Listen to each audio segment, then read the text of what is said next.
কোন কাজ কোথায় থাকে থাকুক, তবে আমার রুম অগোছালো থাকলে, অপরিষ্কার পরিচ্ছন্ন থাকলে আমার মাথা একদমই ঠিক থাকে না। রুমের আনাচে কোনাচে যখনই একটু মাকড়সার জাল বেঁধে যাবে, ততক্ষণ না আমি পরিষ্কার করব ততক্ষণ পর্যন্ত আমার কোনো কিছুই ভালো লাগবে না। এই যে আজকে মাকড়সার জালগুলা পরিষ্কার করতেছি, ঈদের আগে আবারও পরিষ্কার করতে হবে। দেখা যাবে চারপাশে আবারও মাকড়সার জাল অনেক পরিমাণে বেঁধে গেছে। আর রুমের মাঝে যখনই মাকড়সার জাল থাকবে, এগুলো যদি পরিষ্কার করা না হয়, দেখা যাবে রোগ ব্যাধি একদমই ছাড়বে না, একটার পর একটা রোগ লেগেই থাকবে। এই কথাটা মূলত আমি আমার মার কাছ থেকে শুনছি, আর যখনই এটা আমি শুনছি, এরপর থেকে আমি এই জিনিসটা খুব তাড়াতাড়ি শেষ করে ফেলি। লেখাপড়া যখন করা হয় তখনই বইয়ের প্রতি যত্ন করা হয়, আর যখন লেখাপড়া বন্ধ করা হয় তখন আর বইয়ের প্রতি যত্ন থাকে না। মানে পরীক্ষা যখন সামনে থাকে তখনই মূলত বইয়ের যত্নটা বেশি বেড়ে যায়। এটা যে শুধু আমার ক্ষেত্রে বিষয়টা এরকম না, আমি মনে করি ম্যাক্সিমাম মানুষের ক্ষেত্রে এই জিনিসটা হয়ে থাকে। কেননা পরীক্ষার আগেই কিন্তু পড়াশোনা করতে বেশি ভালো লাগে, আর পরীক্ষার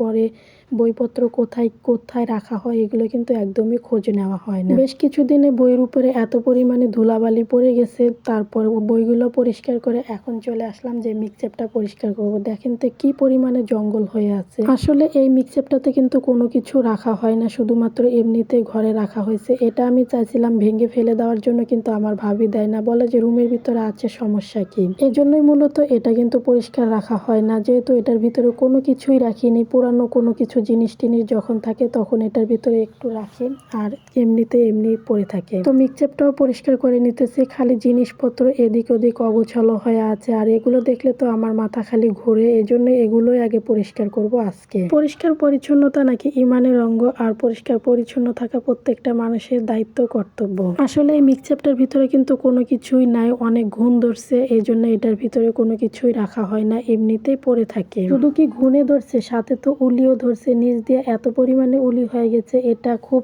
আর্জেন্ট পরিষ্কার করে ফেলতে হবে, আর এটা ভেঙে ফেলে দিতে হবে, তাহলে হয়তো রুমটা জকজক থাকবে। আমার যখনই রুমের ভিতরে ময়লা হয়ে যাবে, আমার মনটা খুসখুস করবে, কতক্ষণ না আমি এটা পরিষ্কার করব। এই যে আজকে পরিষ্কার করতেছি, ঈদের আগে আবারও পরিষ্কার করতে হবে সবকিছু। তবে মিক্সচাপটা পরিষ্কার করার পর কিন্তু এখন বেশ ভালোই লাগতেছে। এখানের একটা গ্লাস ভাঙ্গা, এই জন্য কিন্তু এটার ভিতরে কোনো কিছুই রাখা হয় না, কারণ অনেক কিছুই কেটে ফেলে টিকটিকি বাতারি যত কিছু আছে সবকিছুই ভিতরে ঢুকে পড়ে। এখন সেহেতু বাকি রইলো ফ্যানটা, আর যেহেতু গরম চলে আসছে, এখন কিন্তু মাঝে মধ্যে একটু করে ফ্যান ছাড়তে হয়, তো ফ্যানটাও পরিষ্কার করে নিলাম। আর বিছানার চাদর যেগুলো ছিল সেগুলো ধুয়ে দিছি, এখন শুধু ঘরটা পরিষ্কার করতে হবে। কি পরিমাণ ময়লা যে হয়েছে আপনারা দেখতেই তো পাচ্ছেন। অনেকে হয়তো বলবে যে কতদিন থেকে ঘর পরিষ্কার করা হয় না। আসলে মিক্সচাপের ভিতরে ময়লাগুলো বেশি ছিল, এজন্য কিন্তু এত পরিমাণে ময়লা দেখা যাচ্ছে। এখন কিন্তু রুমটা ঝাড়ু দিলে একবারে পরিষ্কার হয়ে যাচ্ছে, আর এখন কিন্তু মনটা অনেকটাও ভালো লাগতেছে। তো আজকের মতো এখানে বিদায় নিচ্ছি, দেখা হচ্ছে নতুন ভিডিওতে।